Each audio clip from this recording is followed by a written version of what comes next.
We're prepared and we're doing a great job with it, and it will go away. Just stay calm. It will go away. I want every American to be prepared for the hard days that lie ahead.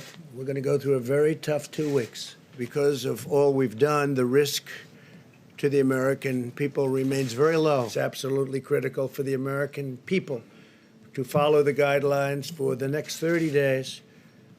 It's a matter of life and death, frankly. It's a matter of life and death. With the flu, on average, we lose from 26,000 to 78,000 people a year, even more than that in some cases, some years. We haven't lost anybody yet. If we could hold that down, as we're saying, to 100,000, it's a horrible number. Maybe even less, but to 100,000. So we have between 100 and 200,000. We all together have done a very good job. But the Democrat policy of open borders is a direct threat to the health and well-being of all Americans. Now, you see it with the coronavirus. You see it. You see it with the coronavirus.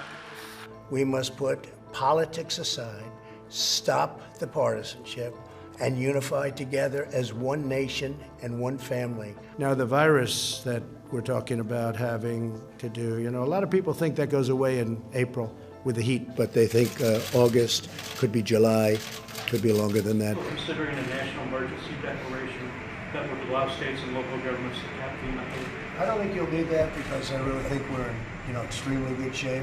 Today I am officially declaring a national emergency.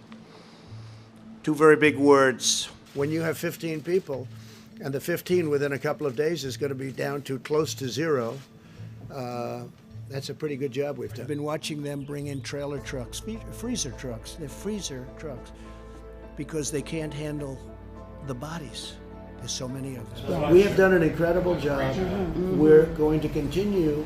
It's going to disappear. One day it's like a miracle. It will disappear. People were saying, well, let's just write it out. This is not to be written out, because then you would have been looking at potentially 2.2 million people or more. 2.2 million people in a relatively short period of time. The CDC said yesterday that they believe it's inevitable that the virus will spread in the United States, and it's not a question of if, but when. Do you agree with that assessment? Well, I don't think it's inevitable. It probably will. It possibly will. The modeling estimates that the peak in death rate is likely to hit in 2 weeks. So, I'll say it again. The peak, the highest point of death rates, remember this, is likely to hit in 2 weeks. We'll have tremendous rallies, and we're doing very well, and we've done a fantastic job with respect to that subject on the virus. We have a big one in Tampa, all sold out. We have over 100,000 requests for tickets, but I think we'll probably not do it because people would say it's better to not do. Spoke to the White House doctor, terrific guy, talented guy. He said he sees no reason to do it. There's no symptoms, no anything. I also took the test last night, and I decided I should, based on the press conference yesterday. People were asking, did I take the test? But anybody that needs a test can have a test. They're all set. So if your doctor doesn't think you need it, don't get the test. Don't get the test. I think that's very important. Not everybody should run out and get the test. Dr. Fauci said earlier this week that the lag in testing was, in fact, a failing. Do you take responsibility for that? And when can you guarantee that every single American who needs a test will be able to have a test? What's the date of that? Yeah, no, I don't take responsibility at all. We have now tested with the best test far more than anybody else. When I say anybody else, I'm talking about other countries. No country is even close. Late last night, I had a very good talk with President Xi, and we talked mostly about the coronavirus.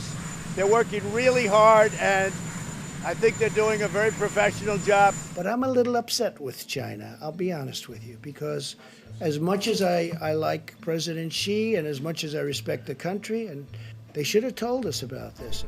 UK basically has been, it's got the border, it's got very strong borders. And they're doing a very good job. They don't have very much infection at this point, and hopefully they'll keep it that way.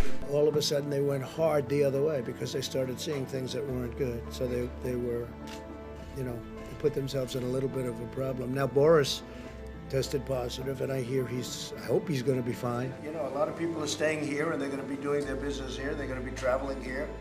and they'll be going to resorts here. Avoid gathering in groups of more than 10 people.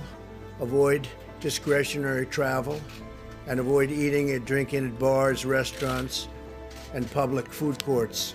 And 61% of the voters approve of Trump's handling of the coronavirus. Number one on Facebook. Did you know I was number one on Facebook? And I just found out I'm number one on Facebook. I thought that was very nice. And this is their new hoax. But you know, we did something that's been pretty amazing. We're 15 people in this massive country. And because of the fact that we went early, we could have had a lot more than that. I want to remind everyone here in our nation's capital, especially in Congress, that this is not the time for politics, endless partisan investigations. Here we go again. We have a situation with the virus. We've done a great job. The press won't give us credit for it. I say that you're a terrible reporter. That's what I say. Go ahead. I think it's a very nasty question, and I think it's a very bad signal that you're putting out to the American people. What do you say to Americans who are upset with you over the way you downplayed this crisis over the last couple of months? We have it very much under control in this country. The coronavirus is very much under control in the USA. It's going to disappear. It's like a miracle. It will disappear. March 4th, we have a very small number of people in this country infected. March 10th, we're prepared. We're doing a great job with it. It will go away. Just stay calm. It will go away. What do you say to Americans who believe that you got this wrong? And I do want them to stay calm. And I do want them to stay calm. And we are doing a great job. If you look at those individual statements, they're all true. Stay calm. It will go away. You know it is going away, and it will go away. And we're going to have a great victory. And it's people like you and CNN that say things like that. It's why people just don't want to listen to CNN anymore. You could ask a normal question. The statements I made are, I want to keep the country calm. I don't want panic in the country. I could cause panic much better than even you. I would make you look like a minor league player. But you know what? I don't want to do that. I want to have our country be calm and strong and fight and win. And it will go away. And it is incredible, the job that all of these people are doing, putting them all together, the job that they're doing. I am very proud of the job they're doing, that Mike Pence is doing, that the task force has done, that Honeywell and Procter & Gamble and Mike and all of these people have done. I'm very proud. It's almost a miracle, and it is, the way it's all come together. And instead of asking a nasty, snarky question like that, you should ask a real question. And other than that, I'm going to go to somebody else. Please, go ahead, Chris.